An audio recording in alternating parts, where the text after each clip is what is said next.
Bonjour à toutes et à tous. On se retrouve aujourd'hui pour une nouvelle guidance générale. On va aller prendre quelques messages pour voir un petit peu, parce qu'on a envie de nous dire aujourd'hui, voilà, j'ai pas défini de domaine en particulier.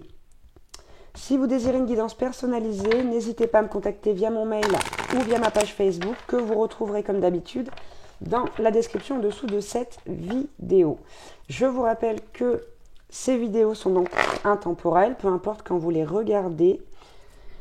Et puis, tout simplement, on va commencer aujourd'hui avec l'oracle des murmures. Allez, c'est parti. Qu'est-ce qu'on a comme message? Bon, à la coupe, on nous parle de potentiel ici. Donc, il y a une situation, il y a quelque chose ici dans votre vie qui a du potentiel, quelque chose qui vous apporte de l'équilibre, qui vous aide quelque part aussi à retrouver votre harmonie. Il se peut ici que ce soit quelque chose qui ne soit pas encore arrivé, hein, que ce soit un souhait profond. Ok, en tout cas, quoi qu'il en soit, c'est quelque chose de bon pour vous. Hein. C'est quelque chose qui vous aide à être dans l'équilibre, dans la maîtrise de soi, qui vous aide également à voir les choses différemment, à regarder, à porter un regard différent. Ok, c'est quelque chose qui en plus va vous permettre de quelque part nourrir votre âme, nourrir l'être que vous êtes. Vous savez qu'on a tous besoin de se nourrir, que ce soit en énergie. Je ne parle pas forcément de manger des profiteroles. Hein. Mais en tout cas, il y a quelque chose ici qui va vous faire renaître. Ouais, le changement d'une situation dans laquelle il y a des conflits ici. On vous dit, ok, on vous dit persévérer. Et on a la carte de l'amour. On a la carte de l'amour et de la force. Ok, la magie. Ok, celle-ci aussi, bon. Quoi qu'il en soit, je ne vais pas prendre tout le jeu. Mais ici, voilà, on vous dit que ici, votre force, ce qui va vous donner de la force, ici, c'est l'amour, l'éveil et votre magie, votre propre magie, votre magie intérieure, votre pouvoir personnel. On vous dit ici on vous demande d'avoir le tempérament d'une guerrière, d'un guerrier pour affronter cette situation conflictuelle là. On va prendre l'oracle des sages pour prendre des messages supplémentaires. Ouais, on a la carte de la nuit là. Il y a quelque chose, une situation, peut-être un événement, vous adaptez à votre situation qui fait que là, voilà, vous êtes mis ou mise à l'épreuve. Mais on vous dit, ne perdez pas patience. Ok, alors, avec la triade, c'est simple. Ici, on parle de groupe, on parle de famille. C'est une carte qui est positive, mais qui peut aussi représenter une situation de triangulaire. On va aller voir un peu plus loin. Puis on a le féminin en 2 de deck et la clé. Ok. Et avec ces deux cartes, ce que je vois, c'est que la clé pour vous, ici, c'est comment dire, de faire ressortir, de faire appel à votre féminin sacré, à votre côté yin, de faire appel à votre sensibilité, à votre douceur. Ouais, on a la carte du bouclier ici. Hein. J'ai l'impression que vous protégez quelque chose, quelqu'un d'une situation, de quelque chose de très néfaste. Hein. Le cristal noir, c'est vraiment quelqu'un de néfaste. Ici, vous protégez quelqu'un ou quelque chose, ou une situation, vous voyez. Et c'est quelque chose, c'est une situation qui est très négative, qui est très conflictuelle. Ok, on a la carte de l'épée. Vous vous battez bec et ongle, hein. Alors moi, j'aimerais bien savoir quel domaine ça concerne. En tout cas, c'est quelque chose qui vous tient vraiment à cœur. C'est quelque chose qui vous tient vraiment à cœur et vous ne laisserez pas passer, en fait. On nous parle de la lettre ici.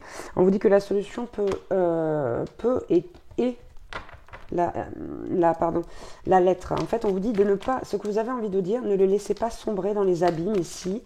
Dites ce que vous avez à dire. Ouais, on a la nuit qui revient en dessous des conflits là. C'est vraiment quelque chose de qui vous atteint beaucoup. Mais regardez en dessous de la persévérance, on a la lumière. D'accord? On vous dit que voilà, vous allez y arriver. Vous en êtes capable.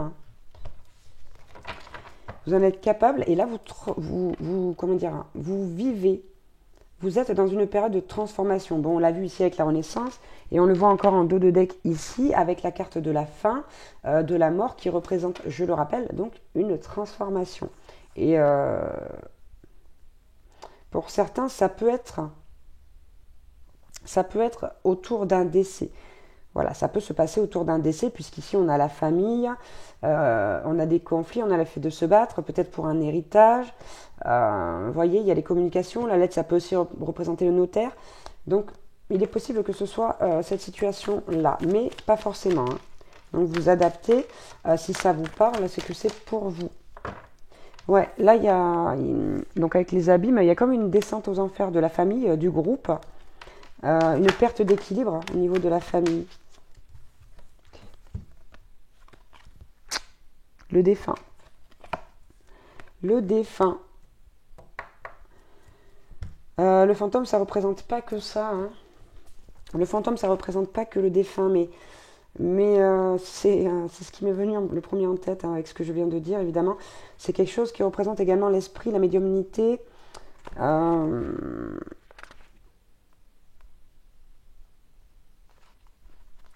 J'essaye de voir un petit peu. Ouais, bon. C'est ça, un proche défunt. Hein. Les associations de cartes.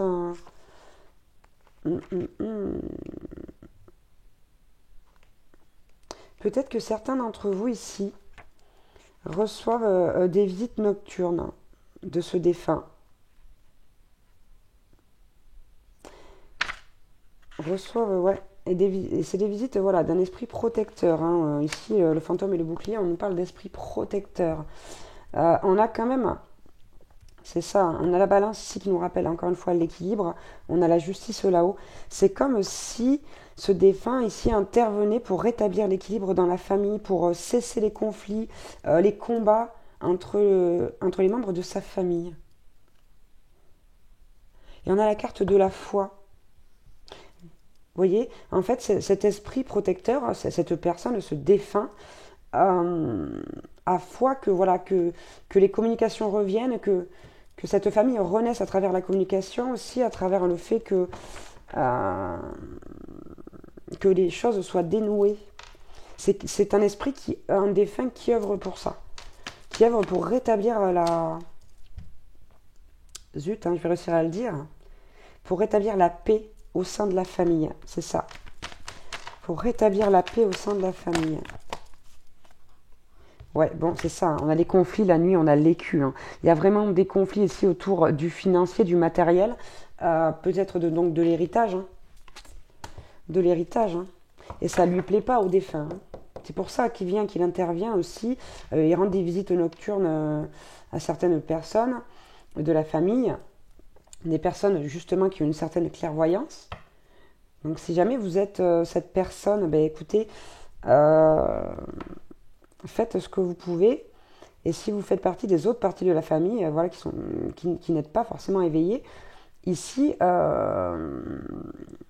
écoutez, hein, écoutez ces personnes qui reçoivent des messages de votre défunt. Hein. Là, vraiment, ce défunt, il exige une trêve, il exige un arrêt des combats, un arrêt des conflits autour de l'argent, du matériel. Hein. En fait, il veut que la famille apprenne que ce n'est pas important, que ce n'est pas ce qui est primordial là.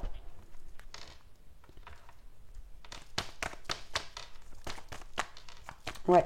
Pour les personnes qui reçoivent ce défunt, d'accord, qui est le vôtre, qui vous parle, etc., on vous dit persévérer. Hein. Persévérer dans la lumière, dans le fait de vouloir insuffler de l'amour dans cette situation pour qu'elle se dénoue. Hein.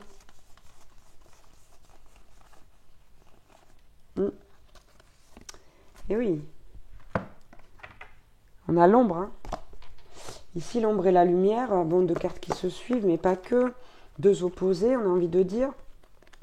C'est vraiment... voyez, je vais regarder quand même un peu ce qu'on va me dire dans ce livre. Maintenant, j'ai l'impression qu'il y a des choses cachées, qu'il y a des cachotteries là, des choses qui ne sont pas mises au grand jour de la part de certaines personnes de la famille.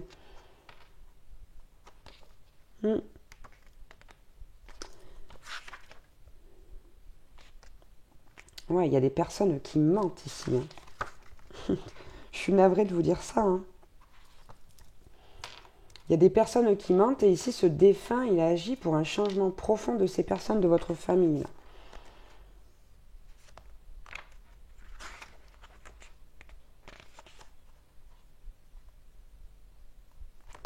Bon, on nous parle quand même, avec ces cartes côte à côte, d'un changement d'une situation négative pour du positif, hein.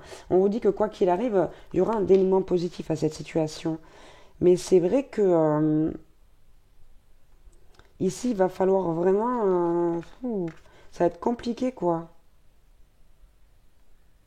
Ça va être compliqué, ça va être fastidieux. Ça va être fastidieux, mais on nous dit que vous allez y arriver. Si vous entendez cette guidance, c'est que c'est très certainement à vous que s'adresse ce défunt. Donc ici, on vous dit, voilà. On vous demande clairement, ce défunt, il veut que la famille, voilà, elle remonte la pente, elle remonte vers le haut. Non seulement faire le deuil, mais aussi, ouais, cesser ces conflits autour de l'argent, quoi, hein. C'est vraiment ça, hein. Ouais, c'est quelqu'un qui voudrait plus de légèreté au sein de la famille.